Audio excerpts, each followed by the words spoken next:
Hello bachcho, let's read the question. So the question over here says, what is a stomatal apparatus? Explain the structure of stomata with label diagram. तो सबसे पहले हम second part से deal करते हैं, उसके बाद हम डील करेंगे फर्स्ट पार्ट से जो कह रहा है हमें व्हाट आर स्टोमेटल apparatus. सबसे पहले जो स्टोमेटा होता है उसका काम क्या होता है? स्टोमेटा के स्ट्रक्चर होने का मतलब क्या है? स्टोमेटा का काम होता है वो स्ट्रक्चर जिससे आपका प्लांट ट्रांसपिरेशन का प्रोसेस कर सके as well as gaseous exchange का प्रोसेस कर सके. वो पोर लाइक स्ट्रक्चर होता है. कहाँ प्रेजेंट होता है? यूजुअली आपके लीव्स में होता है और बहुत माइन्यूट अमाउंट में कहाँ प्रेजेंट होता है? स्टेम पे. तो स्टोमेटा का काम क्या है हमारा? Transpiration and gaseous exchange. ठीक है, ये है आपका स्टोमेटा का फंक्शन. अब स्टोमेटल अपैरेटस का हमें डायग्राम बताना है, तो ये हमारे स्टोमेटल अपैरेटस का डायग्राम है और इसी से हम समझेंगे कि स्टोमेटल अपैरेटस में एक्चुअली है क्या क्या. ठीक है, तो सबसे पहली चीज जो उसमें होती है उसे हम कहते हैं स्टोमेटल पोर. ये पोर लाइक स्ट्रक्चर दिख रहा है बीच में, इसे कहते हैं हम स्टोमेटल पोर, या फिर हम इसे कह सकते हैं स्टोमेटल अपर्चर. फिर स्टोमेटल पोर को एनक्लोज करने वाले स्ट्रक्चर को हम कह रहे हैं गार्ड सेल्स. क्या कह रहे हैं? Guard cells. ओके. फिर गार्ड सेल्स में एक्चुअली प्रेजेंट होते हैं आपके क्लोरोप्लास्ट. ठीक है, क्लोरोप्लास्ट में क्या होता है? क्लोरोफिल. राइट, और क्लोरोफिल का काम क्या होता है? क्लोरोफिल का काम होता है फोटोसिंथेसिस.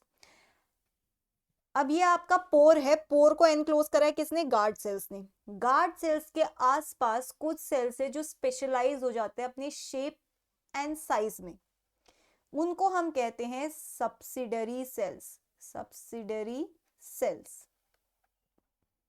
ओके, तो देखिए ये आपके क्या हैं? गार्ड सेल्स हैं. गार्ड सेल्स के आसपास ये वाले स्ट्रक्चर्स देख रहे हैं, ये वाले, इन्हीं को हम कह रहे हैं हमारे क्या? Subsidiary sales.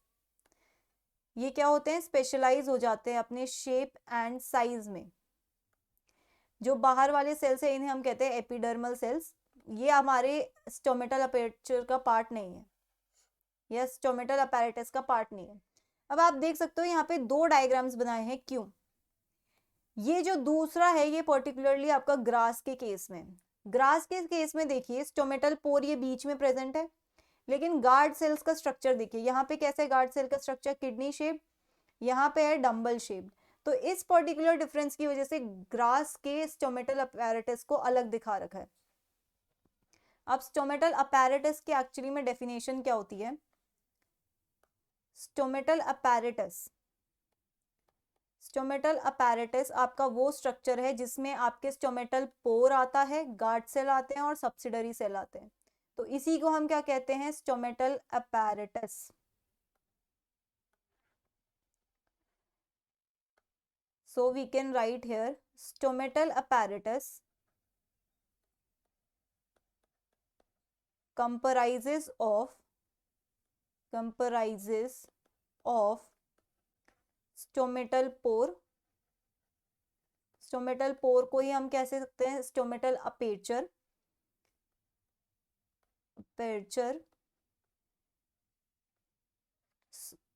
subsidiary cells and your guard cells. ठीक है, अब जो स्टोमेटल पोर है वहां से क्या होता है आपका? स्टोमेटल पोर से होता है गैसियस एक्सचेंज. ठीक है, तो हम यहाँ पे एक शॉर्ट फॉर्म में उसके फंक्शंस भी लिख सकते हैं. स्टोमेटल पोर क्या होता है? यहाँ से gaseous exchange plus your transpiration. Okay, दूसरा स्ट्रक्चर है हमारा गार्ड सेल्स का. अब गार्ड सेल्स की शेप या तो आपकी किडनी शेप हो सकती है या फिर डम्बल शेप ग्रासेस में. गार्ड सेल्स का काम क्या है? एक तो इसमें क्लोरोप्लास्ट है, तो क्लोरोप्लास्ट होने की वजह से फोटोसिंथेसिस कर सकते हैं. दूसरा ये रेगुलेट करते हैं opening and closing of opening and closing of क्या, स्टोमेटल पोर। स्टोमेटल पोर कब खुलेगा कब बंद होगा, इसको रेगुलेट करने का फंक्शन होता है किसके पास, गार्ड सेल्स के पास। और तीसरा स्ट्रक्चर, जो तीसरा स्ट्रक्चर प्रेजेंट है वो क्या है, हमारे सब्सिडरी सेल्स। सब्सिडरी सेल्स हमारे स्पेशलाइज्ड सेल्स है जिनने अपनी शेप और साइज में चेंजेस लाए हैं, राइट। तो ये तीन स्ट्रक्चर्स मिलके क्या बनाते हैं, stomatal apparatus. That's it for the question. I hope you understood it well. Best of luck.